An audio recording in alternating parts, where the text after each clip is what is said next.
A continuación, tendrá lugar la disertación Estado de Derecho en su concepción actual, la interpretación de la Corte Suprema de Justicia, a cargo del señor presidente del tribunal, el doctor Ricardo Luis Lorenzetti. Bueno, muchas gracias y buenas tardes. Gracias a todos por su presencia y un saludo especial a todas las instituciones de distintos ámbitos que se han conectado y participan online. Y gracias a la tecnología existe hoy una enorme posibilidad de participación de todos aquellos que están alejados de este sitio, pero están muy cerca en lo que se refiere a los ideales y la participación. Hoy vamos a ya finalizar el año en una de las 11ª sesión del foro.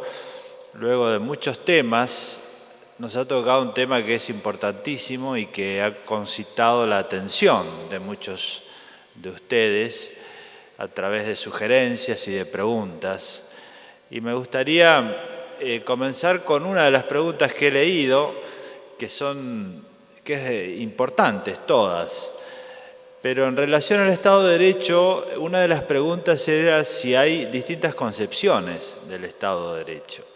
Y esta no es menor, porque a todos nosotros nos parece que hay una sola concepción del Estado de Derecho y es la que conocemos. Sin embargo, históricamente hubo muchas concepciones.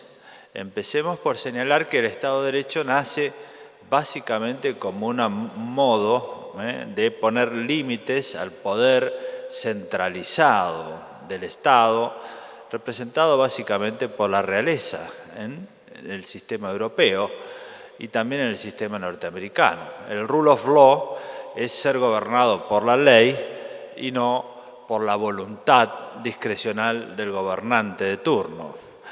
Luego, en el siglo XX, hubo otra concepción más amplia del Estado de Derecho, que fue tratar de ampliar esta concepción hacia el límite a todo poder económico, porque en el siglo XX desarrollaron básicamente las empresas multinacionales y ese enorme poder económico a escala global hizo que la doctrina y la jurisprudencia en diversos tribunales del planeta entendieran que también existe el Estado de Derecho en el campo de la limitación del poder económico.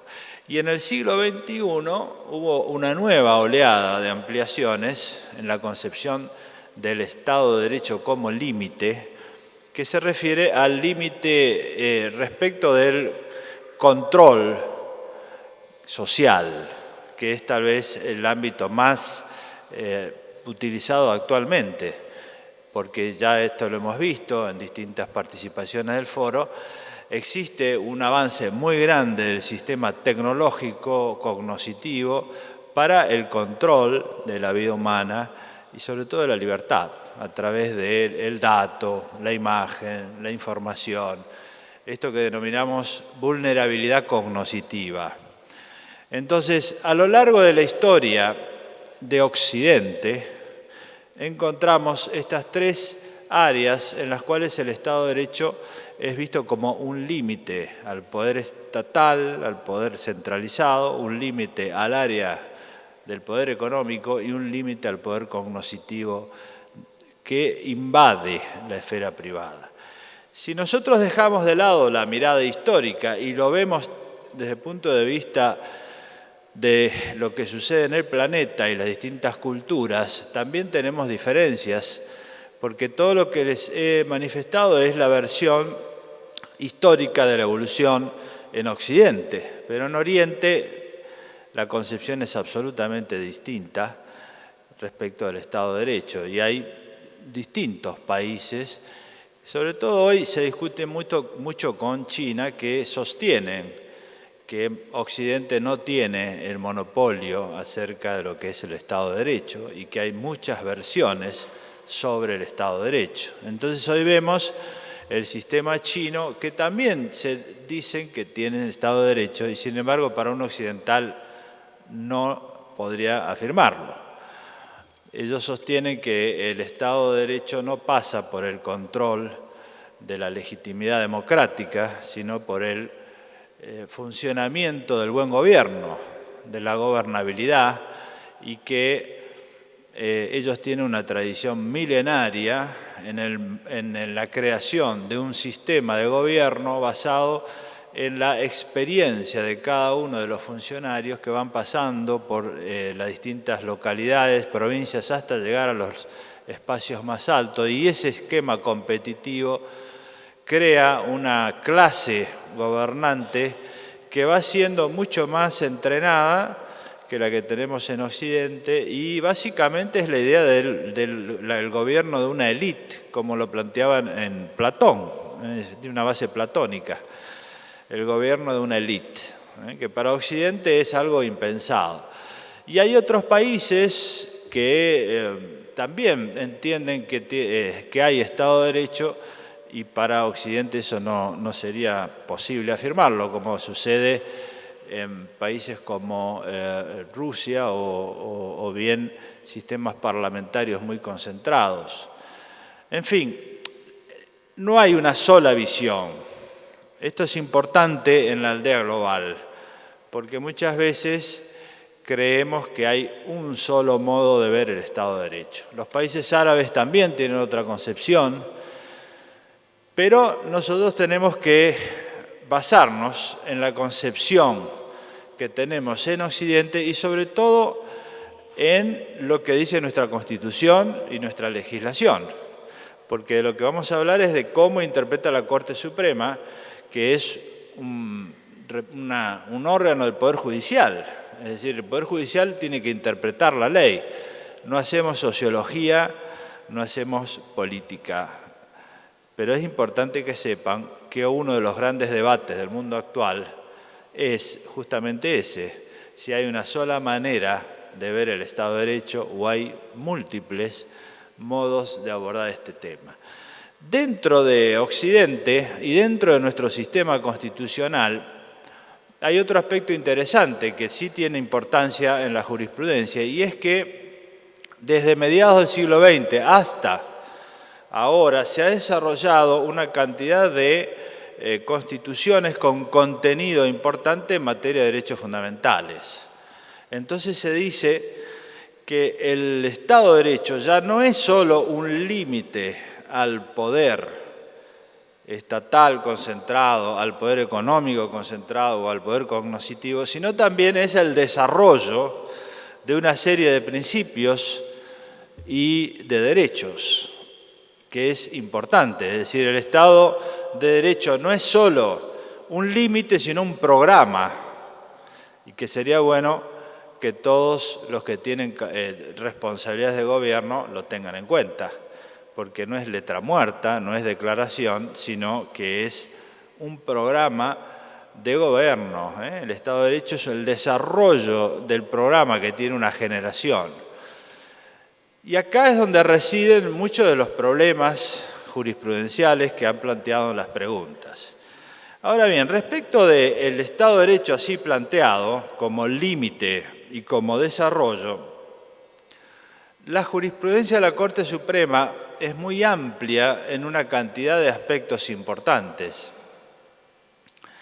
El primero es que también históricamente, hechos estos dos ámbitos del Estado de Derecho, tenemos que considerar que el Estado de Derecho, como se lo conoce actualmente, tiene una primera parte que es la idea de que los tribunales tienen que concentrarse en el modo en el cual se eligen los gobernantes, es decir, el acto de legitimación democrática.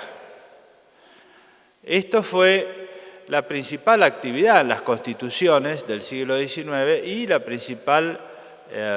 principal modo de funcionamiento del Estado de Derecho, la legitimidad democrática, mediante el cual los ciudadanos emiten un voto y dan una autorización al presidente, al Ejecutivo, para gobernar.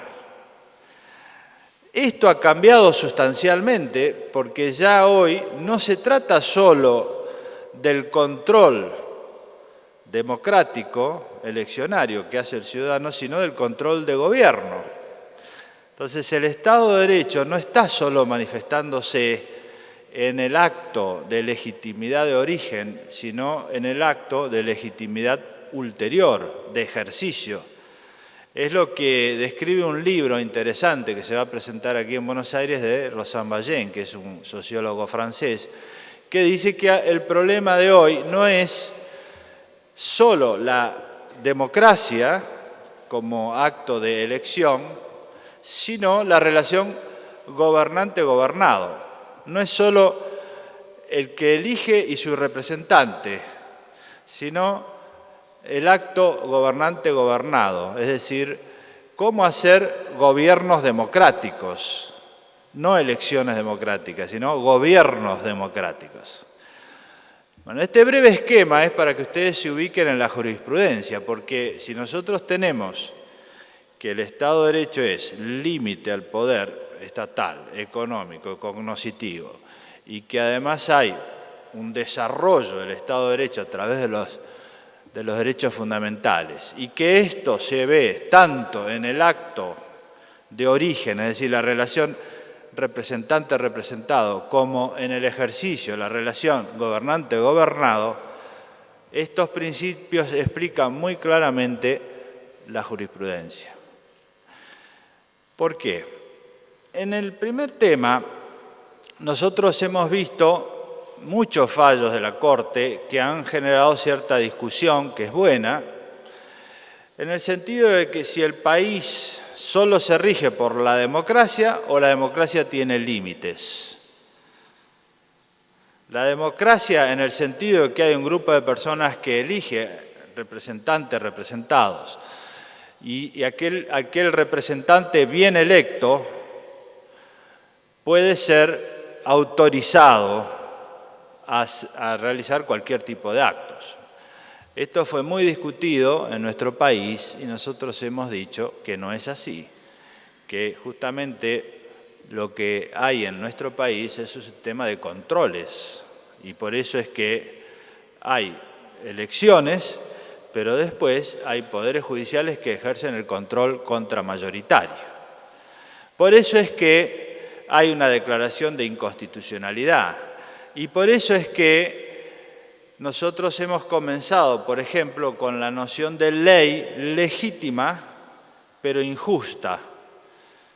¿Qué significa esto? Que hay una ley que sigue el proceso legislativo, donde hay representantes bien electos, luego puede ser injusta, porque contradice la Constitución y puede ser declarada inconstitucional. Es lo que ocurrió en la causa Simón de la Corte Suprema, cuando se dice que viola una ley de amnistía en materia de persecución de delitos de lesa humanidad, viola la Constitución y los tratados de derechos humanos. Esto también lo falló la Corte Constitucional alemana en los casos del muro, donde se habían dictado leyes que autorizaban a matar a aquel que cruzara el muro, y cuando tuvieron que juzgarlos, bueno, ahí se dijo, estas son leyes injustas, no legitiman, ni liberan ni eximen la responsabilidad penal. Esto en la Corte Constitucional alemana citó en ese momento un libro famoso de Radbruch, que trata justamente este tema, ¿no? Cómo una ley puede ser injusta. Entonces, luego vinieron muchas otras leyes que fueron declaradas inconstitucionales, en materia jubilatoria, en materia de reforma del Poder Judicial, leyes que son sancionadas por el Congreso, pero que son declaradas inconstitucionales. Aquí es donde juega el rol mayorías y controles contramayoritarios.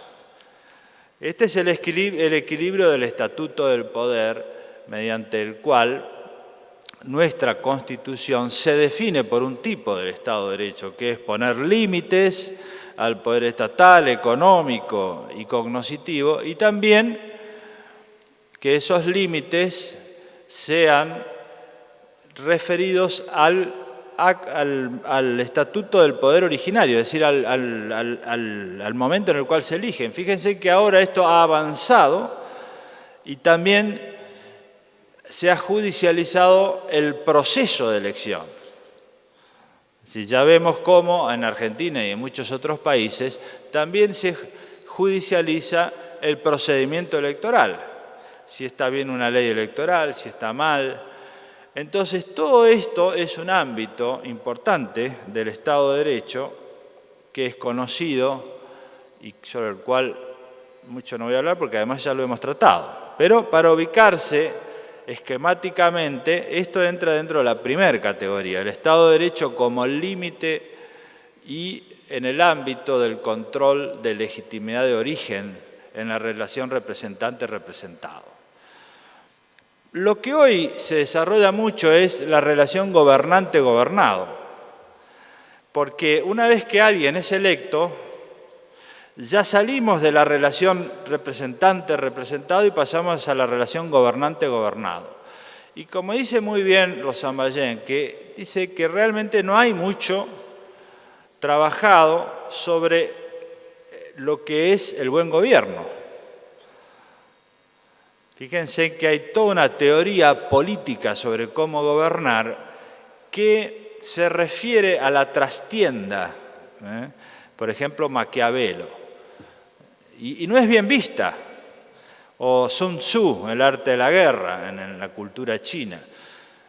Todo se refiere a modos poco claros, ocultos, y que tienen cierta atracción. Fíjense que hoy las series que más atraen son aquellas series televisivas que hablan de cómo se gobierna. Y no es justamente el buen gobierno. Todas las prácticas que hay en la gobernanza, que son de todo tipo, y que generalmente constituyen un discurso oculto. El gran cambio que se está produciendo es la visibilidad de toda esta teoría y de estas prácticas. Entonces hoy vemos libros que no son como los de Maquiavelo, que hablaban sobre una práctica que no se podía decir mucho, es como lo que se hace detrás del escenario. No, hoy se habla de cómo se debe gobernar y de cara a la gente. ¿Cuáles son las reglas del buen gobierno? Esto ya lo trata Naciones Unidas, la Corte tiene muchas acordadas sobre el buen gobierno, básicamente el programa de gobierno abierto. El primero reitero, es la relación gobernante-gobernado. El primero es la información y transparencia, primer principio. Nosotros tenemos numerosos fallos relativos a la información, el acceso a la información y la transparencia, y numerosas disposiciones de la propia Corte dentro del funcionamiento interno, mediante el cual hemos dispuesto que todo se publique, todo sea accesible. Este es uno de los principios, la transparencia en el gobierno abierto. Primera regla del buen gobierno. Segunda regla es la participación, donde nosotros también tenemos numerosas decisiones sobre lo que es gobierno abierto. Una es esta, es decir, que nosotros tengamos una vez al mes y digamos cuáles son las grandes políticas de Estado de la Corte, ustedes respondan, participen, opinen, se discutan, nosotros nos parece muy bien porque se genera un intercambio. Pero además la Corte ha dictado sentencias importantes para habilitar la participación en el control del funcionamiento de gobierno. Por ejemplo, la causa que se editó este año, el Colegio de Abogados de Tucumán, donde se legitimó a un colegio de abogados para el control de las reglas de funcionamiento democrático.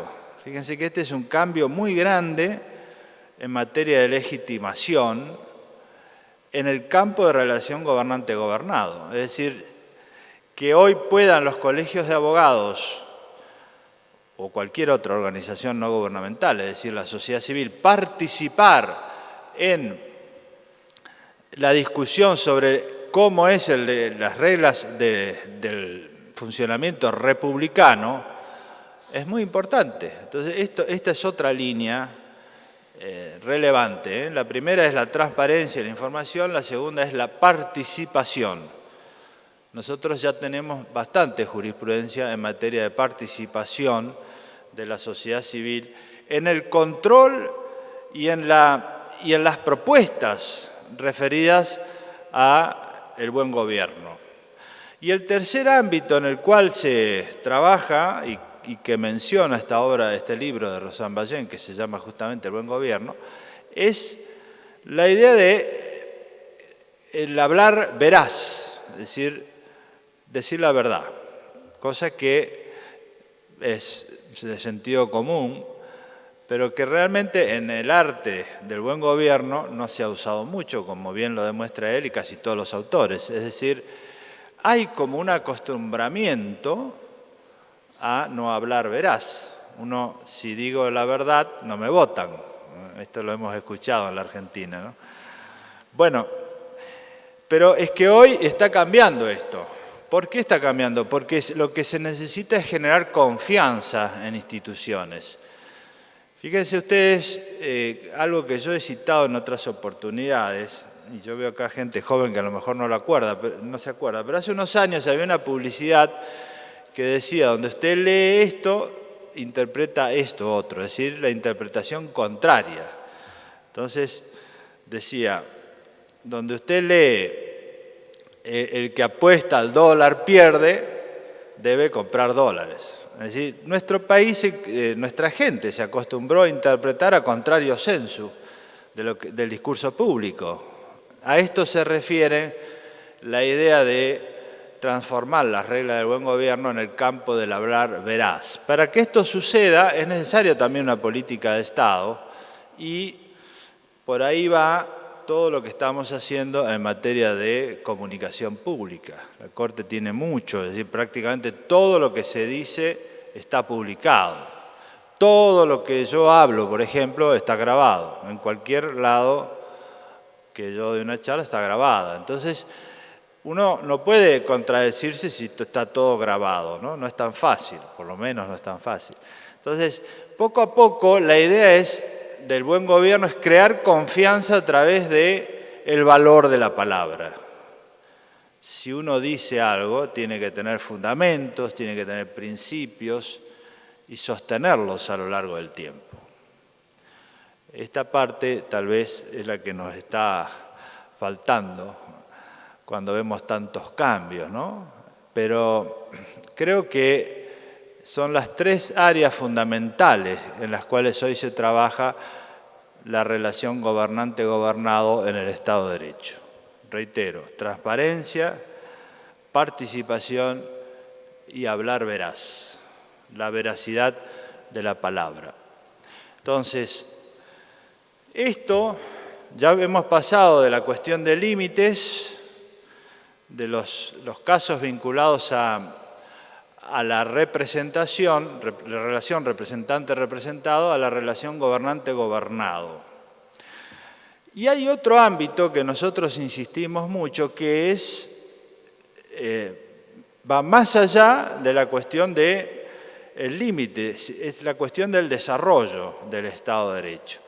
Y aquí también hubo muchas discusiones porque siempre, históricamente, se pensó que la dirección del Estado de Derecho la marca el representante, por lo que dice el representado cada 4 o 6 años. Esto ha cambiado sustancialmente, justamente porque hoy tenemos constituciones y derechos fundamentales que dicen cuál es la orientación del Estado de Derecho. Entonces no es cualquier dirección, sino la dirección que marca la Constitución. En el campo del desarrollo del Estado de Derecho, nosotros tenemos ahora un enorme debate en todo el mundo y la Corte tiene muchísimos fallos sobre este punto. Una de las preguntas que ustedes hicieron, que es interesante, se refiere al caso de la vivienda, que es un buen ejemplo. Normalmente, cuando uno dice cuál es el desarrollo del Estado de Derecho en materia de vivienda, Bueno, lo que históricamente lo que se ha decidido es que el Poder Ejecutivo define el presupuesto y en función de la cantidad de dinero que tiene dice si hay créditos a la vivienda o no la hay, o si da vivienda o no las da. Es una decisión discrecional. Es parte de la política y por lo tanto no es justiciable. Este concepto es el que se está discutiendo, porque si el Estado de Derecho tiene una dirección y dice un tratado de derecho internacional o una constitución que hay un derecho a la vivienda o que hay un derecho a la vida y está afectado por la carencia de vivienda, entonces los tribunales actúan y ahí viene el conflicto. Este conflicto no es solo de Argentina. Pensemos que hay un fallo importante de la Corte de Sudáfrica en materia de vivienda de hace unos años, donde consideró que la política de vivienda que estaba desarrollando el Estado, el Poder Ejecutivo, era algo que era justiciable. Y dice, la Corte utiliza ahí un concepto y dice, debe ser razonable. Hasta ahí llega la Corte de Sudáfrica, debe ser razonable. A ver, ¿qué significa la razonabilidad? Es algo que se ha discutido en muchas universidades porque ese fallo fue bastante difundido y se dice, ¿qué es la razonabilidad? Nosotros hemos tratado de ir a criterios más concretos, que son los que preguntan en esta nota que recibimos, porque aquí también nos encontramos con un fallo del Tribunal de la Ciudad que decía que esto no es justiciable. Nosotros decimos que en alguna medida es justiciable. Si una persona no tiene vivienda, hay un problema, hay un conflicto. ¿Cuáles son los grados? Siempre hay que razonar examinando qué ocurre si uno tiene un principio y lo desarrolla al máximo. Si nosotros dijéramos que somos compasivos y decimos todas las personas tienen derecho a la vivienda, diríamos, bueno, tendríamos, si somos 40 millones de argentinos, tendríamos 40 millones de reclamos judiciales. No solo los que no tienen vivienda, sino también los que tienen.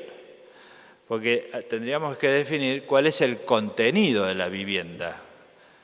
Acá se discutió en esta sala de audiencias porque era una persona con problemas y necesitaba una vivienda especial.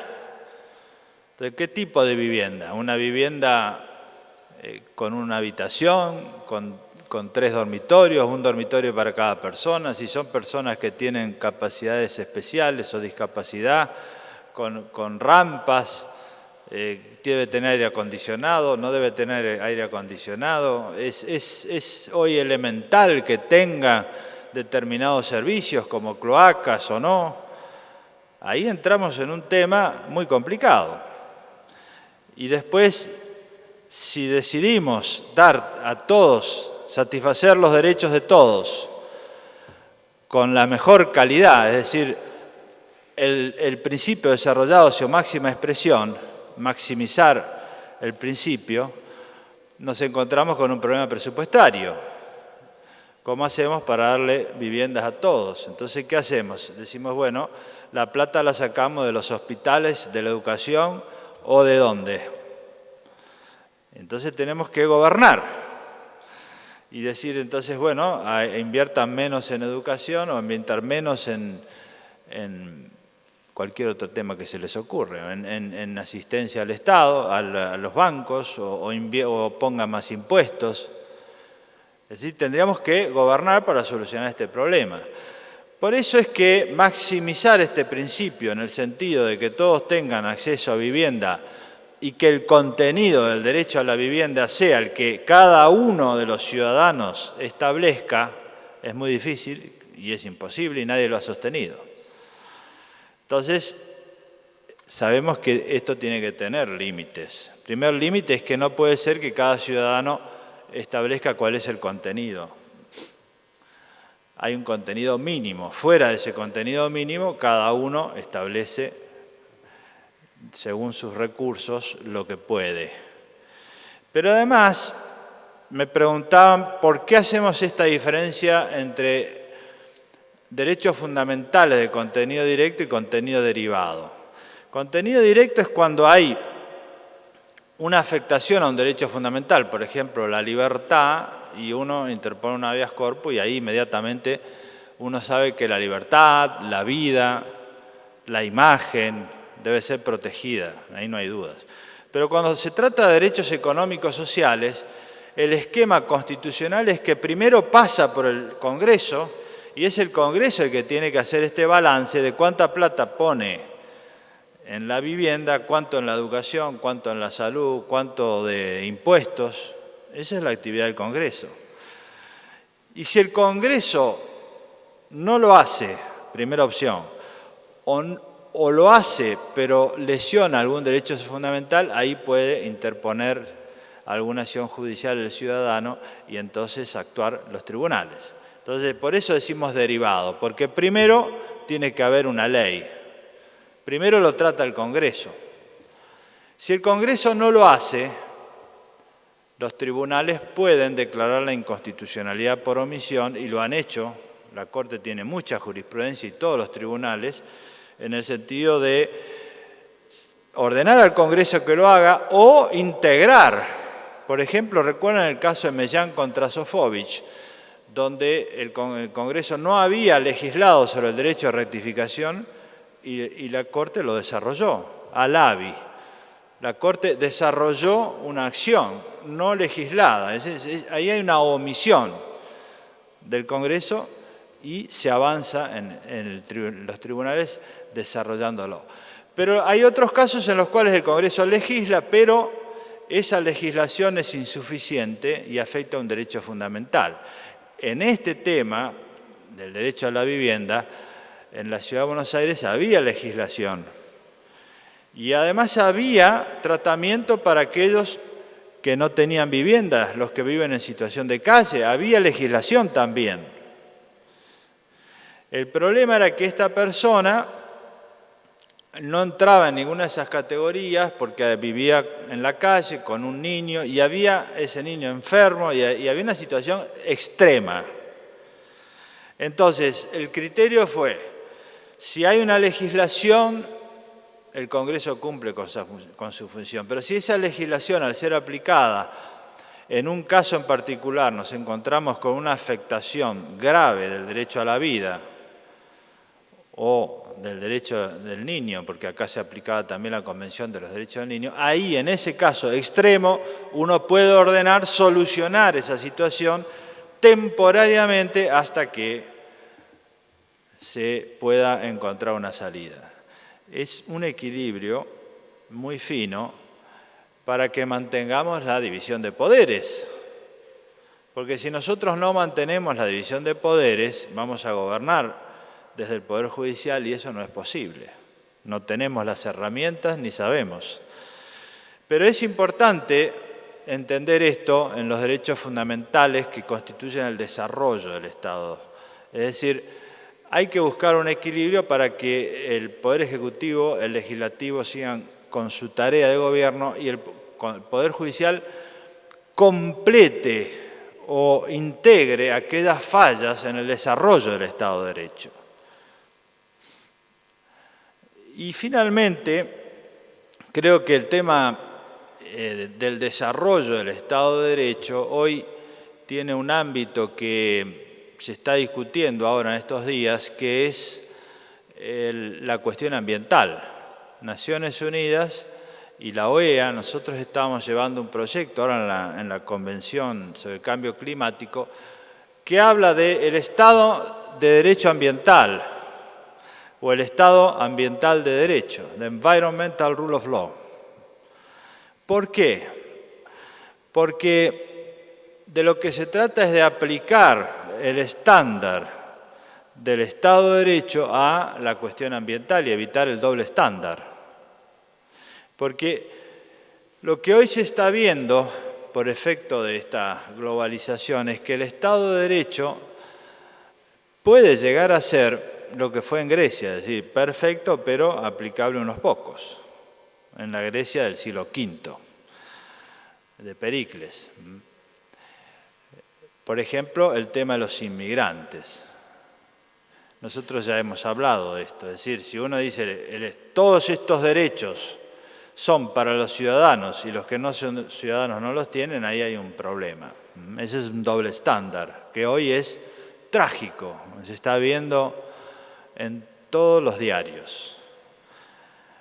Pero además, en materia ambiental ocurre algo importante, porque este tema ambiental hoy es una gran fuente de litigiosidad y nosotros en la Corte Argentina lo hemos sostenido reiteradamente y otros tribunales también están en la misma línea de aplicar un solo estándar. Entonces, si nosotros decimos que los derechos fundamentales son progresivos, que esto dice la Convención Interamericana de Derechos Humanos, este es un principio del Estado de Derecho, es decir, no se va para atrás. Siempre la progresividad. En materia ambiental, hoy se está aplicando el principio contrario, la regresividad. En muchos países, sobre todo los desarrollados, que sostienen la progresividad de los derechos fundamentales, aplican el criterio regresivo y por eso autores como Michel Pré en Francia escribió un libro dedicado al principio de no regresión. Es decir, esto no se puede aplicar un doble estándar. O se dice que la transparencia y la información es un principio del buen gobierno, pero cuando se toman decisiones ambientales ni se informan, información no se da porque no se hacen estudios de impacto ambiental, ni se discute públicamente, porque cuando la gente quiere participar se la reprime. Entonces, este es un doble estándar. O cuando se dice hay que proteger a los vulnerables, pero a la naturaleza, que es vulnerable también y que hoy es débil, no se la protege. Y esto ha generado, por ejemplo, que la aplicación de indubio, indubio pro reo, indubio pro debitoris, indubio pro consumatores, es decir, en caso de duda en favor de la parte débil, es algo que viene del derecho romano.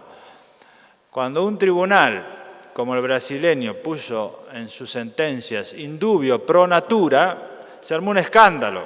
¿Por qué? Porque hay un doble estándar. Entonces, la idea es decir, pensemos en un solo Estado de Derecho con principios para todo. Por eso se habla de la Environmental Rule of Law.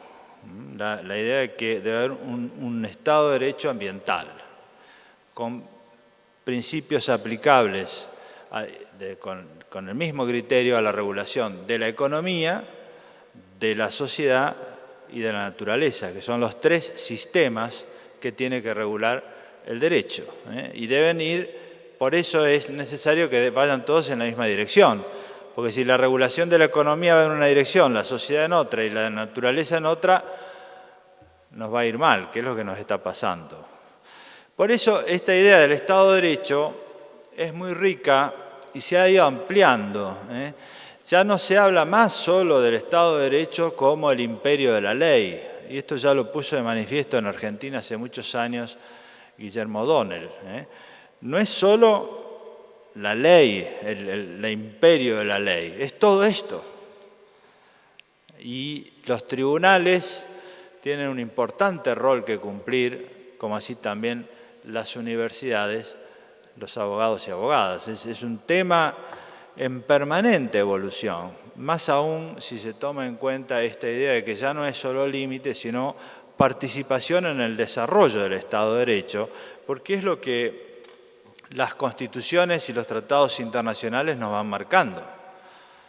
Fíjense que hoy muchos tribunales aplican tratados internacionales que no son obligatorios. Cuando nosotros analizamos el derecho público internacional o internacional público, distinguimos tratados obligatorios y los que no son obligatorios.